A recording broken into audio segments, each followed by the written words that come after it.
समर्थन क्या अभी भी बीजेपी के लिए प्रेम है सर आपका? क्योंकि 2014 में सूत्रधार आप ही थे गठबंधन। बिल्कुल 2014 में था और ईमानदारी से मैंने अपने नेता से मैंने यही बात सीखी कि आप जिसके साथ रहें पूरी ईमानदारी के साथ रहें, और पूरी ईमानदारी के साथ मेरी ईमानदारी पर भले आप लोग कभी तंज में मुझसे ये सवाल पूछें, पर इतना तो आप लोग मानेंगे कि मेरी निष्ठा और मेरी ईमानदारी में तो वेंटिलेटर पे थे। किस घमंड से मुख्यमंत्री जी बोलते थे, अरे जाकर पूछिए रामविलास पासवान जी से, 2 विधायकों की सहायता से राज्यसभा गए हैं क्या? उस वक्त मेरे नेता वेंटिलेटर पे थे, बोल नहीं सकते थे, अस्पताल में थे, मुस्कुरा के आप लोगों के सामने बोलते थे। अच्छा बीमार है क्या? हमको तो मालूम ही नहीं। उसके बाद भी 2017 में जब ये आए तब भी हम लोगों ने भाजपा से ईमानदारी से अपना गठबंधन धर्म निभाया। उस वक्त भी हम लोग असहज थे, अलग होना चाहते थे। प्रधानमंत्री अमित शाह जी उस वक्त तत्कालीन भारतीय जनता पार्टी के राष्ट्रीय अध्यक्ष थे, वो मौजूदा गृह मंत्री। उस वक्त इन लोगों ने हस्तक्षेप किया और स्पष्ट कहा कि भाई आपका गठबंधन भाजपा के साथ, हम लोग के साथ है, मुख्यमंत्री से आपको क्या लेना देना। बोचहा में उपचुनाव है और उपचुनाव को लेकर बिहार की सियासत तेज है। आपको बता दें कि भारतीय जनता पार्टी की तरफ से, मुकेश सहनी की तरफ से और आरजेडी की तरफ से कैंडिडेट दे दिया गया है और उसके बाद जो चुनाव है वो त्रिकोणीय हो गया है, क्योंकि जिस तरीके से कैंडिडेट मुकेश सहनी का है तो वो भी आरजेडी के वरिष्ठ नेता में से एक थे और अब वो पार्टी छोड़कर मुकेश सहनी को ज्वाइन किए, तो कहीं ना कहीं बोचहा में लड़ाई टफ हो गया है। सवाल ये कि आखिरकार चिराग पासवान किसका समर्थन करेंगे, ये बड़ा सवाल था और ये सवाल आज चिराग पासवान से भी किया गया। चिराग पासवान ने कहा कि जो हमें धोखा दिया है, जिस तरीके से हम भारतीय जनता पार्टी के साथ गठबंधन में थे और गठबंधन का धर्म निभाया, लेकिन बावजूद इस तरीके से हमारे साथ घटना घटी है और बोचहा में और बोचहा की जनता भी ये देख रही है कि किस तरीके से महापुरुषों का अपमान किया गया। यानी कि यह कहा जाए कि आरजेडी को समर्थन जो है वो चिराग कर रहे हैं। क्या कुछ कह रहे हैं चिराग पासवान, जरा सुन लीजिए इस बयान को और खुद डिसाइड। क्या अभी भी बीजेपी के लिए प्रेम है सर आपका? क्योंकि 2014 में सूत्रधार आप ही थे गठबंधन के। बिल्कुल 2014 में था और ईमानदारी से मैंने अपने नेता से मैंने यही बात सीखी कि आप जिसके साथ रहें पूरी ईमानदारी के साथ रहें, और पूरी ईमानदारी के साथ मेरी ईमानदारी पर भले आप लोग कभी तंज में मुझसे ये सवाल पूछें, पर इतना तो आप लोग मानेंगे कि मेरी निष्ठा और मेरी ईमानदारी में तो कहीं कमी नहीं थी।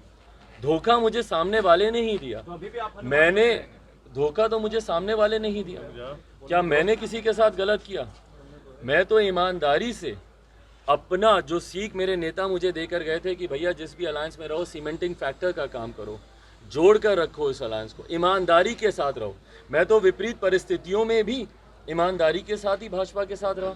मुख्यमंत्री नीतीश कुमार जी को रातों रात 2017 में आप गठबंधन में वापस लेकर आ गए, और ये वही मुख्यमंत्री हैं जो 2014 में प्रधानमंत्री जी के प्रधानमंत्री पद की दावेदारी के नाम पर ही उनका हाथ छटक कर अलग हुए थे। उस वक्त जब कोई भारतीय जनता पार्टी के साथ नहीं खड़ा था तो लोक जनशक्ति पार्टी ही उनके साथ खड़ी थी। आदरणीय रामविलास पासवान जी, चिराग पासवान, जब अछूत माना जा रहा था भारतीय जनता पार्टी को, सिर्फ शिवसेना और अकाली दल के अलावा कोई तीसरा अलाई इनके साथ जाने को तैयार नहीं था। हम लोग के जाने के बाद तमाम टीडीपी वगैरह साउथ के जितने हैं सब उनके साथ जुड़ने लगे।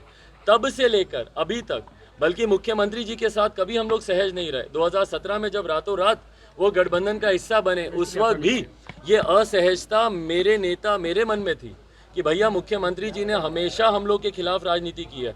मेरे नेता को अपमानित करने में हम लोग के विधायक 2005 से लेकर अभी तक निरंतरता में पासवान समाज को भाई प्रताड़ित करने में मुख्यमंत्री नीतीश कुमार ने कोई कसर नहीं छोड़ी।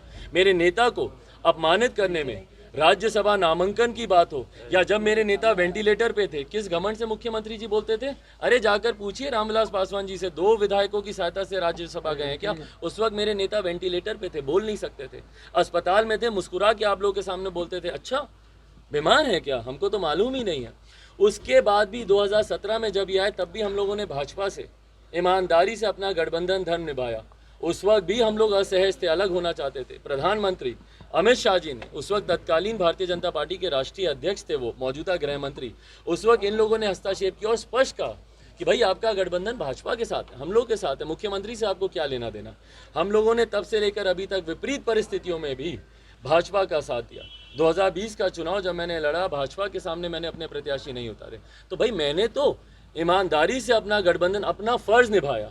अब सामने वाले की नेता वेंटिलेटर पे थे, किस घमंड से मुख्यमंत्री जी बोलते थे, अरे जाकर पूछिए रामविलास पासवान जी से, 2 विधायकों की सहायता से राज्यसभा गए हैं क्या? उस वक्त मेरे नेता वेंटिलेटर पे थे, बोल नहीं सकते थे, अस्पताल में थे, मुस्कुरा के आप लोगों के सामने बोलते थे अच्छा बीमार है क्या, हमको तो मालूम ही नहीं है।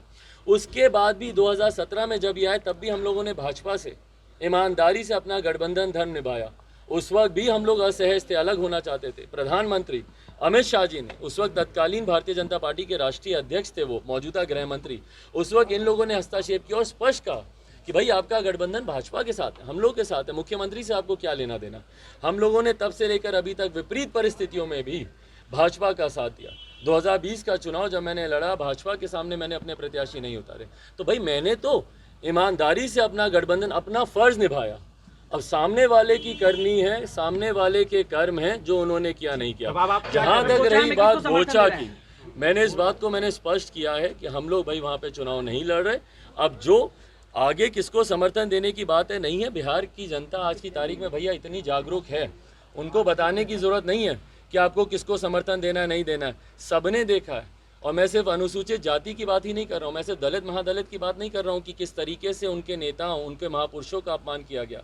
सबने इस बात को देखा है कि भैया किसने किसके साथ क्या किया है। जो बोचा की जनता को उचित लगेगा उनके भविष्य के लिए, उनको जो ठीक लगेगा कि भैया कौन उनकी बेहतरी के लिए काम कर सकता है, उनके साथ वो जाएगी। आपके चाचा और भाई प्रिंस राज में आपका हूँ, बट पूरी बात उसको सवाल मैं कर लेता हूँ। तेजस्वी यादव का सॉफ्ट कॉर्नर है आपके साथ, पप्पू यादव का सॉफ्ट कॉर्नर आ गया आपके साथ।